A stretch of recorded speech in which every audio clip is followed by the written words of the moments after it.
అసలు నాతో మాట్లాడనటువంటి నువ్వు నాతో ఎలా మాట్లాడగలుగుతున్నావు అని ఎరగదీసింది పిల్ల. క్రిస్టియన్స్ వీళ్ళంతా వస్తానంది. మరి మీ అమ్మ నాన్నతో ఏం చదువుతావు? ఇదే చదువుతాను, ఏదో చదువుతాను. ఓకే. అవతలకెళ్ళి ఒక హైందో పిల్లని అడిగాడు, నువ్వు నాతో సినిమాకి వస్తావా అని. రావాలనే ఉంది కానీ నేను రాలేను అనింది. ఎందుకు అన్నాడు. మా అమ్మ నాన్న ఊరుకోరు, పరువు కలిగిన కుటుంబం మాది. మా కుటుంబం ఎవరితోనూ మగపిల్లలు తిరిగితే అమ్మో తట్టుకోలేరు మా అమ్మ నాన్న, రానంది. ఇంకొక అమ్మాయి కూడా అదే అన్నది.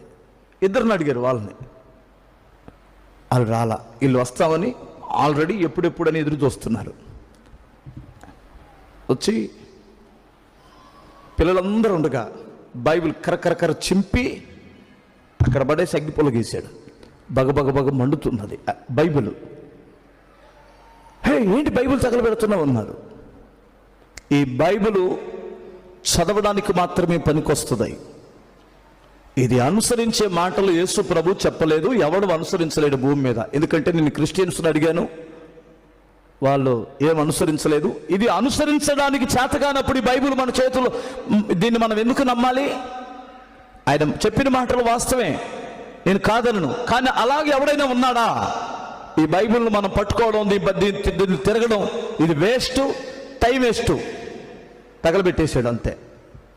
సరే, అప్పటి నుండి అతనికి ఒక కళ వస్తుంది. ఇప్పటి నుండి ఒక అందమైనటువంటి ఒక చక్కటి అమ్మాయి తన కళ్ళలోకి వస్తుంది. ఆ అమ్మాయిని అందుకోవాలని ఇతను చేతులు అలా చాపుగానే అందటల్లా మాటి మాటికి అదే కళ వస్తుంది. సుందరమైన చక్కటి అమ్మాయి. ఈ అమ్మాయి ఎవర్రా బాబు అని ఆ కళ్ళలో పలుమార్లు కనిపించేసరికే తనకి ఆ మమకారం పెరిగింది. నిజంగా ఈ అమ్మాయి లైఫ్లో కనిపించిందా, నాకు ఎదురుపడిద్దా అనుకుంటున్నాడు. ఒకరోజు అమ్మాయి కనిపించింది. ఈ అమ్మాయి నా కళ్ళలో చూసిన అమ్మాయి కదా అనుకోని ఆ అమ్మాయి నడిచెళ్ళాడు. తిన్నగా వెళ్ళి ఒక ఇంట్లోకి వెళ్ళింది. వెళ్ళిన తర్వాత ఎవరో ఏంటి కనుక్కుంటే ఒక పాస్టర్ గారి కూతురు. ఆ అమ్మాయి ఒక పాస్టర్ గారి కూతురు. బాబాయ్ పాస్టర్ గారి కూతురు కదా అనుకోని అయినా పర్లా కూర్చున్నాడు. వెళ్ళి ఎవరు బాబు నువ్వు అని ఆ పాస్టర్ గారు అడిగితే పలానా అని చెప్పాడు. మంచి పిల్లాడు, మంచి పేరున్న పిల్లాడు, చలవరి, మంచి స్థితిలో ఉన్నటువంటి వాడు, మంచి ఉద్యోగం ఉంది అతనికి. అప్పటికి సార్ మీరు ఏమనుకోకపోతే ఒక మాట అడుగుతాను. నాకు ఈ అమ్మాయి పలుమార్లు కల్లో కనిపించింది. నేను అందుకోవాలనుకుంటాను, అందుకోలేకపోతున్నాను. మీకు అభ్యంతరం లేకపోతే, మీకు ఇష్టమైతే, మీ పాపకు కూడా ఇష్టమైతే నేను ఈ అమ్మాయిని పెళ్లి చేసుకుంటాను, నాకు ఇస్తారా అని అడిగాడు. ఆ అమ్మాయిని అడిగాడు. మీ ఇష్టం డాడీ అని చెప్పింది. సరే ఇస్తాను బాబు అని మాట్లాడకుండా తనకి పెళ్లి చేశాడు. పెళ్ళి అయిపోయింది. ఇంటికి తీసుకెళ్ళిన తర్వాత కూర్చోబెట్టి, నా లైఫ్లో ఫస్ట్ రోజు నువ్వు నా జీవితంలోనికి అడుగుపెట్టావు. మన ఇద్దరం కలిసి అనేక సంవత్సరాలు ప్రయాణం చేయాలి. కష్ట సుఖాలు రావచ్చు, పరిస్థితులు ఎట్లాగైనా ఉండొచ్చు. కానీ ఒక్క విషయం మన ఇద్దరి మధ్యలో ఒక షరతు ఏమిటంటే, మీ క్రైస్తవుల గురించి నాకు బాగా తెలుసు. మీరు ఎదటి వ్యక్తిని మార్చాలని చూస్తారు. యేసు ప్రభుని గురించి నువ్వు నాతో మాట్లాడినా, ఈ ఇంట్లో యేసు అనే పేరు కానీ ప్రార్థన కానీ వినపడినా, నన్ను ఎప్పుడైనా చర్చికి రమ్మన్నా నువ్వు వెళ్ళినా, ఆ రోజు నేనేమిటో నువ్వు చూస్తావు. ఇది రానప్పుడు మన కాపురం చాలా సక్రమంగా దీవెనకరంగా నడిచిపోయింది. జాగ్రత్త అన్నాడు. సరే అనింది. కొన్ని సంవత్సరాలు అలా గడుస్తుంది. ఎప్పుడు ప్రార్థన చేయలా, బైబిల్ చదవలా, యేసుప్రభుని గురించి మాట్లాడలా. ఇంట్లో వాళ్ళ అత్తగారు ఈ అమ్మాయి కాస్త కూస్తో మరి కులం తేడాగా ఉంటుంది కదా, కొన్ని టార్చర్స్ పెట్టింది. అత్తని ఈమె ప్రవర్తన ద్వారా అత్త హృదయాన్ని గెలుచుకుంది. తర్వాత ఒకరోజు వాళ్ళ ఇంటికి దగ్గరలో, అంటే వాళ్ళ ఊరికి దగ్గరలో పక్క ఊరికి బక్సింగ్ గారు అని ఒక గొప్ప దైవజనుడు, తెలుసుగా మీకు బక్సింగ్ గారు, సియోను సహవాసాలు ఉన్నాయి కదా, దాని స్థాపకుడు, 10,000 సంఘాలు కట్టిన మహా నీతిమంతుడు, కష్టజీవి, దేవునితో సహవాసం చేసిన మహా గొప్ప దైవజనుడు. ఆయన 2000 సంవత్సరంలో చనిపోయాడు ఆ మహానుభావుడు. ఆయన పక్కకు వస్తున్నాడనే సంగతి తెలిసి తన భర్తతో ఒక మాట చెప్పింది. ఆయన ఉదయాన్నే లేచి క్యారేజీ కట్టాలి, క్యారేజీ కట్టింది.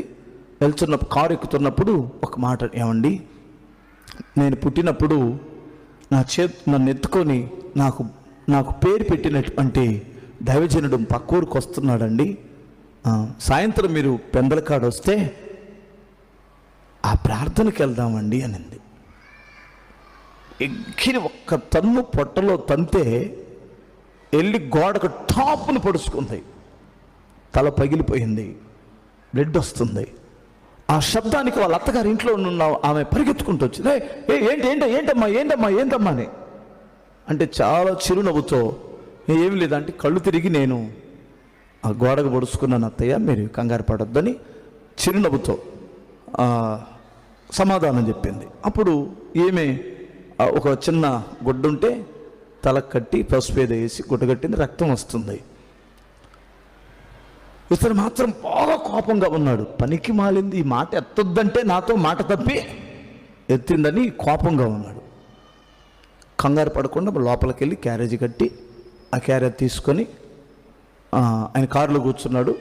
వెళ్ళి క్యారేజీ ఇస్తూ ఫీలింగ్ ఎక్కడ మారకుండా ఒక మాట చెప్పింది, మీరు నన్ను ప్రేమిస్తున్నారండి, సాయంత్రం పెందలకాడే వస్తారు అని ఇచ్చిందట. కారు దోలుతున్నాడు అతడు. ఆ దృశ్యం కనిపిస్తుంది తన కళ్ళకి. నేను అంత సీరియస్గా ఇంకా కొంచెం గట్టిగా తగ్గితే చచ్చిపోయేది. ఎందుకని ఆమెలో ఫీలింగ్ కూడా మారలేదు, ఒక్క మాట కూడా లేదు.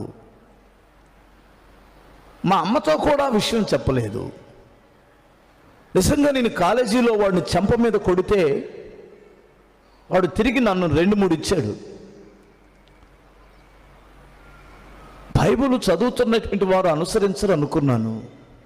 మరి నా ఇంట్లోనే బైబిల్ని అనుసరించే బిడ్డ ఉందే.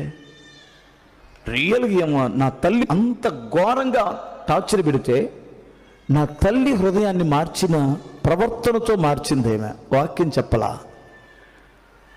మాటలు ఏదో చెప్పి మార్చలా. ఈమె ప్రవర్తనతో నా తల్లిని మార్చగలిగింది, అంత గయ్యాల మనిషిని. నేను కొడితే ఫీలింగ్ మారలా. నిజంగా ఏమో యేసు ప్రభు మాట అనుసరిస్తున్న మనిషి కాదా? ఖచ్చితంగా ఏమో యేసు ప్రభు చెప్పింది ఏదో దాన్ని అనుసరిస్తుంది. నేనే పొరపాటు పడ్డాను. భూమి మీద ఉన్న ఏ బైబిల్ చదువుతున్న ఏ మనుషుడు దాన్ని అనుసరించలేడని. ఈరోజు నేను ఆ కోటానికి వెళ్ళాలి అని చెప్పి పెందలకాడు వచ్చి తన భార్యని ఎక్కించుకొని వెళ్ళి ఆ కోటానికి వెళ్ళి అతడు యేసు ప్రభు నమ్ముకొని గొప్ప సేవ చేస్తున్నాడట. ఆయన ఇప్పుడు బ్రతికున్నాడట. ఆయన పేరేంటో నేను మర్చిపోయాను. ఇప్పుడు ఆయన బ్రతికున్నాడు. హల్లెలూయా.